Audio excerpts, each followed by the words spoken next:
From what I remember at Smash 4, the helicopter kick was stupid ASF. I know what the ASF probably stands for, but I don't want to say it. Anyway. Yeah, I think I remember the helicopter kick is the one you throw a bunch of kicks, right, and then they're mostly in front of you, but that's cool and all. I don't remember what my brawler me in Smash 4 uses. I think it was that or the one with the one that's more like DDD's up B, if you know what I mean. The one that goes all straight up and then it goes straight down with an axe kick. I don't remember which one. I know I did a me on Smash 4 that's a brawler, but I don't remember what was my up B in that. But yeah, well, honestly, I still prefer like Sword Fighter spin attack, but that's just me.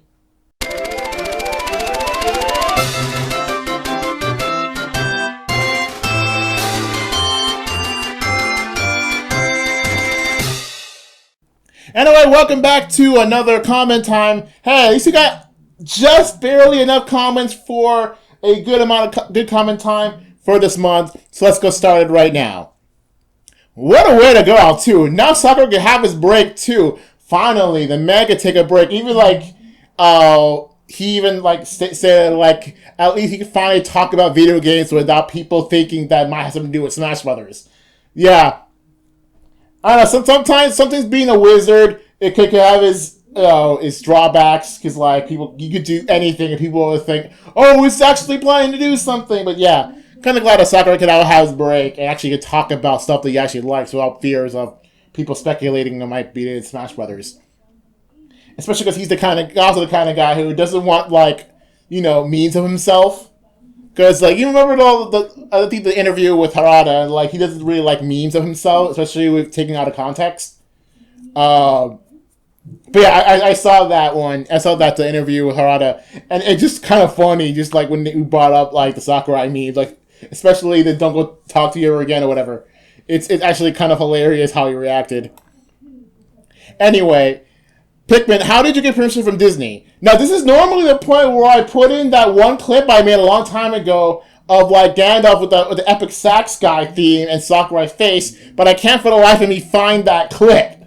So, unfortunately, that clip will have to go. So just imagine that. Just imagine the Epic Sax Guy meme with Gandalf and you put Sakurai's face on it, okay? Okay, because I can't remember the life of me what other video I used it on. Okay. But Chris does put a good point. I mean, he did get permission from Disney. Actually, though, the reason why, apparently, the actual reason, from what I heard, the actual reason he got permission from Disney is literally the same reason why Kingdom Hearts was made in the first place. He just happened to find, with a Disney executive on an elevator. It's literally the same backstory as Kingdom Hearts. How freaking meta is that, right? This is probably the most meta ironic thing that's ever happened. He just so happened to find an executive in an elevator, and they talked about putting Sora in Smash. And apparently, from what I've heard, that if it wasn't for that chance encounter, the Fires Pass 2 would just have 5 characters, not have Sora in it. He just happened to be the bonus character. How crazy is this? This is absolutely bonkers. Okay. When he got that super faded moment, it just the stars align and just happened again. It's absolutely hilarious. All right. Okay, that's it for all the good comments. I'm gonna move on to some terrible comments. For example, how about Infinite Ape ranking for its breeding pair? I mean, they're apes. That's exactly why they're not on that video, because they're too similar. The idea of that video was two Pokemon that you wouldn't expect to be breeding pairs can be a breeding pair. Actually, now that I think about it, can I make another one of these videos? Because I know Gardevoir is now a human in the human egg group, meaning that Gardevoir can breed with Pokemon that he probably should have, but right now I'm probably not gonna think of anything right now because there's kind of no reason to. So, yeah, they're A's, but that's kind of the reason why they're not in there in that video. Pogger's video, my guy, thank you, my goodness. That video was I had the thought of the whole Gogo situation while I was, middle shiny hunting. And I just realized at one point, wait a minute, like, how is Gogo, like, still assumes the X and Y? And I looked it up, and then it's just absolutely, like, bonkers to me, like, to this day, that, like, Gogo is still only an X and Y. And freaking, like, X and Y is, like, what? Like, 8 years old or something? Give or take? 8 years old? It came out 2013, right? But, like, yeah, it's actually crazy that, like, right, 8 years, like, once we say Pokemon family, it's still completely exclusive to a single game. Well, technically a single game pair. That's probably the better, like, description. But it's not even Pokemon Go, which is still kind of weird. It's still weird that they're not Pokemon Go to this day. I mean, it will eventually, obviously. But it's just, like, it's kind of weird. Also, speaking of that, like, while we're talking about Gogo, funny thing, like, I mentioned this on Twitter, but while Cerebi is, putting up the encounters and events and stuff for the Halloween event Pokemon Go, at one point it says, like, oh, you can find a Skiddo encounter if you do something in the Halloween event. I was like, hold up! But it turns out, no, it was a mistake. It put Yamask instead. Because, it makes sense, because otherwise Pokemon Niantic would have advertised that Skiddo will be available. But I just find that kind of weird.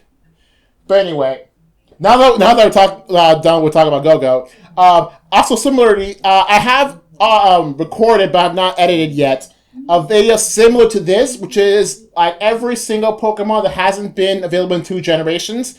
I'll get to editing that. If you want to see the unedited version of that, I have it up on Patreon. So if you want to, see unedited and unused stuff that I make, go to the Patreon, donate.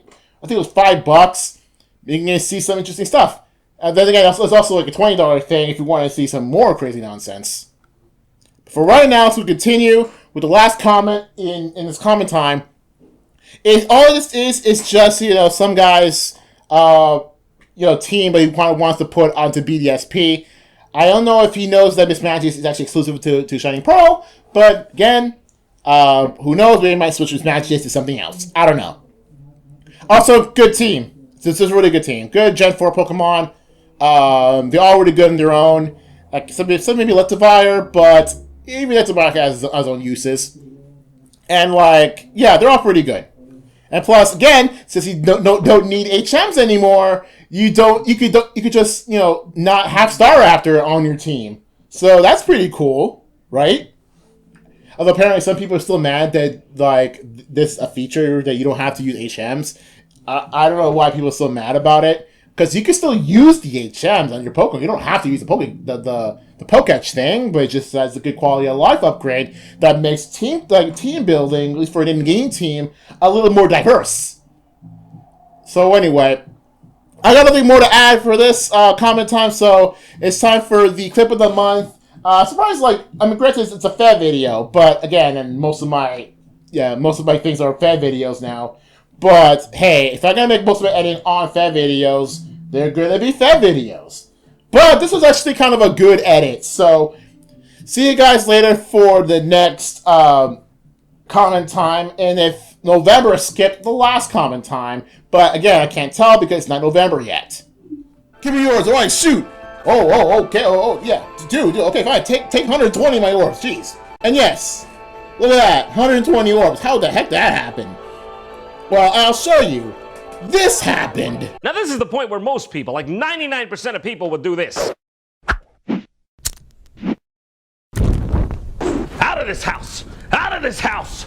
Spirits be gone from this house.